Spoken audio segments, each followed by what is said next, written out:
할렐루야! 2025년 11월 19일 수요일 아침입니다. 성도들에게 찾아가는 말씀, 오늘은 여호수아 20장의 말씀을 함께 묵상합니다. 여러분은 좌절이나 실패를 경험해 보신 적이 있으십니까? 말 한마디가 마음에 오랫동안 남아 여러분을 괴롭혔던 날이나 나의 잘못된 행동 하나 때문에 후회되는 날, 혹은 스스로에게 너무 실망스러워 떳떳하게 고개를 들기 어려웠던 날들이 있었을 것입니다. 그런 날이면 모든 것에서부터 벗어나서 조용히 숨어 있고 싶은 좌절의 마음이 들곤 하죠. 그런데 우리는 때때로 이상한 경험을 합니다. 숨고 싶어서 들어간 그 자리에서 잠잠히 시간을 보내다 보면 마음이 조금씩 가라앉고 오히려 그곳에서 지금까지 느끼지 못했던 평안이 시작될 때가 있다는 것입니다.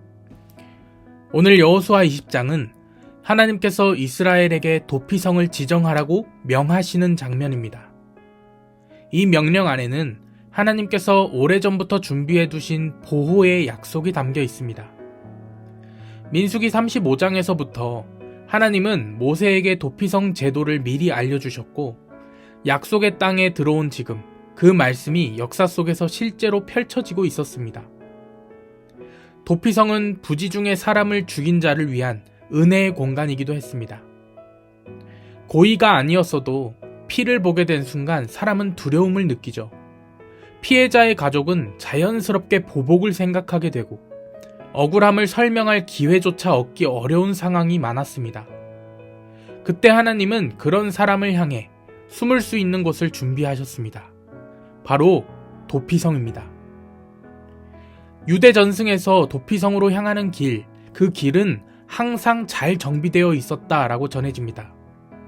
바위가 있으면 치워졌고 웅덩이는 흙으로 메워졌으며 작은 개울에는 다리가 놓여 있었습니다. 길에는 도피성 미클랏이라는 표시가 세워져 있어서 지친 사람이 방향을 잃지 않도록 도왔다고 합니다. 하나님은 마음이 복잡해서 발걸음이 흔들리는 사람도 쉽게 찾아갈 수 있도록 길 자체를 은혜로 만들어 두셨습니다. 이 길의 구조는 중요한 진리를 보여줍니다. 도피성은 힘이 부족하고 넘어지는 사람도 닿을 수 있도록 준비된 곳이라는 겁니다. 지쳐도 괜찮고 걸음이 느려도 괜찮았습니다. 하나님은 능력을 요구하지 않으시고 또 보호하심으로 우리를 이끄시는 분이시기 때문입니다. 도피성에 도착한 사람은 제사장들 앞에서 자신의 이야기를 들려줄 기회를 얻었습니다. 그리고 그것의 공동체는 그 사람이 악한 마음으로 사람을 해친 것이 아니라면 그의 생명을 보호했습니다. 즉, 도피성은 공포에서 벗어나는 곳이었고 새로운 하루를 시작할 수 있는 공간이었다는 것입니다. 이 모든 과정은 하나님이 우리의 마음 깊은 곳을 이해하신다라는 사실을 보여줍니다.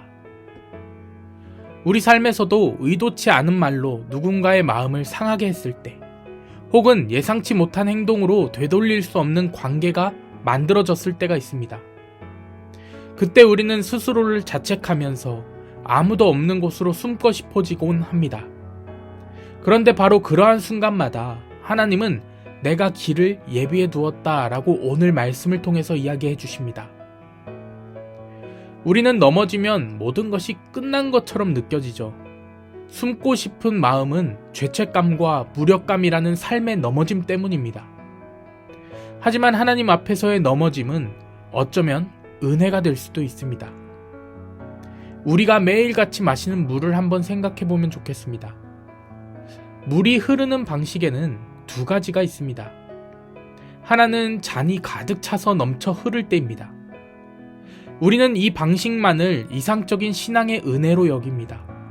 기쁨이 충만하고 믿음이 가득해서 흘러 넘칠 때에만 하나님께 흘러갈 수 있다라고 생각을 하죠. 그러나 흘러갈 수 있는 또 다른 방식이 하나 있습니다. 잔이 넘어졌을 때입니다. 우리의 인생도 그렇습니다. 우리는 충만해야만 하나님께 흘러갈 수 있다라고 생각하지만 넘어져도 하나님께로 흘러갈 수 있습니다. 넘쳐야 흘러갈 수 있지만 넘어져도 흘러갈 수 있다는 것입니다. 도피성으로 달려가는 사람을 한번 상상해 보세요.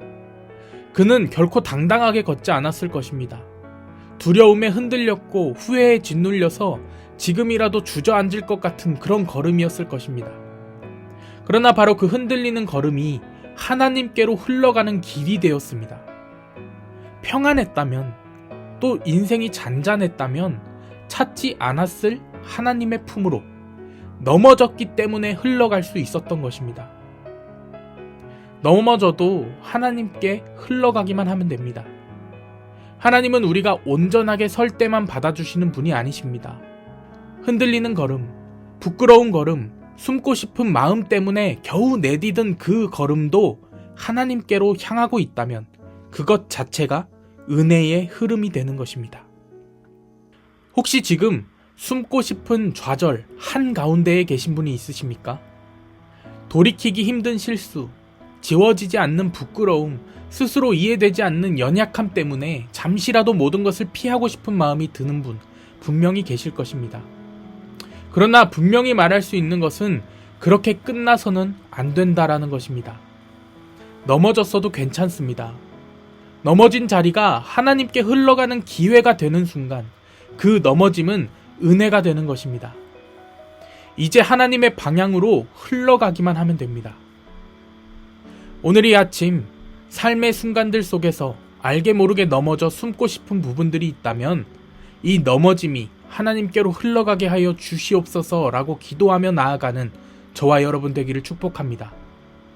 결국 우리가 숨는 곳은 곧 은혜의 자리가 될 것입니다. 하나님이 먼저 가셔서 만남을 준비하고 계시기 때문입니다. 꼭 기억하시기 바랍니다. 넘어져도 하나님께로만 흘러가면 됩니다. 오늘 마음속에 좌절이 있다면 그 은혜의 흐름 속으로 다시 걸어 들어갈 수 있는 우리 모두가 되기를 주님의 이름으로 간절히 축원합니다. 아멘.